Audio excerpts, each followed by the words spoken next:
Look closely at this map. It shows a vast and varied land. This is the continent of Africa.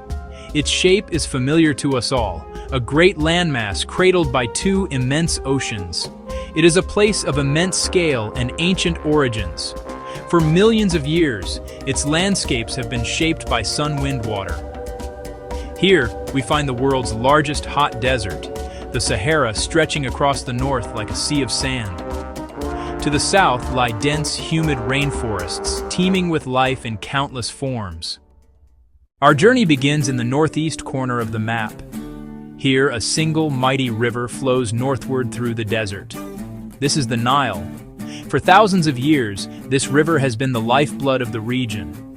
Every year, its waters would rise, flooding the surrounding lands and depositing a layer of rich, dark silt. This fertile soil made it possible for people to settle and farm. They learned to grow wheat. They learned to grow barley, creating a surplus of food. This simple revolutionary act allowed villages to grow into towns, and towns to grow into one of the world's first great civilizations, ancient Egypt. Around 3100 BCE, this civilization began to flourish. The people of the Nile Valley developed remarkable skills. They built magnificent structures, monuments to their beliefs, power, and their understanding of the cosmos. Now let us move our focus on the map. We look towards West and Central Africa, near the modern-day border of Nigeria and Cameroon. About 3,000 years ago, a slow but momentous process began here. Groups of people who shared related languages, known as the Bantu languages, began to move. These migrating groups were skilled farmers and ironworkers. They carried new agricultural techniques, cultivating crops like yams and oil palms. An iron axe could clear a forest far more efficiently than a stone one, and an iron hoe could till the soil more effectively. The paths of their migrations were long and varied. As they encountered other groups, there were complex interactions. Today, hundreds of millions speak a Bantu language, from Swahili in the east to Zulu in the south, shaping the cultural and linguistic landscape of the continent. Let us shift our gaze to the vast expanse of West Africa, just south of the Sahara Desert. In this region, known as the Sahel, a series of powerful and wealthy empires rose to prominence between roughly 700 and 1600 CE. Ghana, Mali, Songhai. Their power and prosperity were built upon one crucial resource, gold, and the control of trade with salt from the north. Caravans of camels journeyed for weeks across the Sahara, carrying great slabs of salt.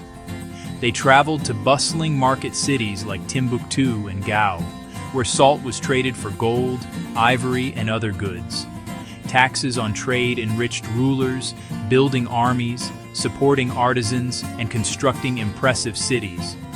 One of the most famous rulers was Mansa Musa, emperor of Mali in the early 14th century. His spectacular pilgrimage to Mecca showcased immense wealth, even affecting local currencies. These empires were centers of learning. Timbuktu housed vast libraries on astronomy, mathematics, law, and literature, drawing scholars from across the Islamic world. Now let us travel across the continent to the east, to the long, beautiful coastline that borders the Indian Ocean. Here, from Somalia in the north to Mozambique in the south, a unique and vibrant culture emerged.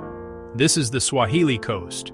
For centuries, these cities took advantage of predictable monsoon winds. A string of bustling city-states dotted the shore. From the interior came gold, ivory, iron, and animal skins. From across the sea arrived colorful textiles, intricate pottery, spices, and glass beads. Maritime trade built cities of stone and coral, testament to prosperity and global ties. Swahili culture blended African, Arab, Persian, and Indian influences. The Swahili language is Bantu, enriched with Arabic words. Ibn Battuta called Kilwa one of the most beautiful cities he had seen. Its ruins whisper of a coastal society plugged into a vast global network. It's really remarkable. Let us now journey inland, to the high plateau situated between the Zambezi and Limpopo rivers in southern Africa. Its heart was a magnificent city known as Great Zimbabwe. From around 1100 to 1450 CE, it was a prosperous capital. Extraordinary stone structures were built without mortar. The great enclosure with high curving walls and a mysterious conical tower symbolized royal power. Inside lived the city's elite, showcasing advanced engineering and organization. Wealth rested on cattle and control of gold, traded through smaller settlements to the Swahili coast. Finds from China and Persia reveal links to the Indian Ocean network. Though it declined around 1450, its legacy endured. Zimbabwe means stone houses in Shona, a powerful counter-narrative to myths denying Africa's great cities. In the 15th century, a new and fateful chapter began for Africa. Ships from Europe, beginning with the Portuguese, sailed down the western coast. Seeking routes to Asia, they traded for gold, ivory, and spices. Trading posts and forts appeared, relationships formed with local rulers, at first on near equal terms. The colonization of the Americas created a vast demand for labor on plantations. Europeans began purchasing enslaved people from African traders and rulers, sparking the transatlantic slave trade. This brutal enterprise lasted nearly 400 years. Men, women, and children were torn from families and forced into unimaginable suffering. The Middle Passage was a nightmare of disease, starvation, and cruelty. Those who survived were sold into brutal labor. Africa was devastated and destabilized. Lines across the ocean mark millions of stolen lives. Immense wealth in Europe and the Americas was built on this suffering. This was one of history's darkest chapters, essential to understand the continent's subsequent story. After the slave trade declined, European interest intensified, fueled by industrial demand and rivalries. The scramble for Africa saw almost the entire continent invaded, occupied, and divided within decades. At the Berlin Conference, Europeans drew borders without Africans present. The lines cut across peoples, or forced rivals together, seeding conflicts. Colonial rule imposed by force seized land and resources.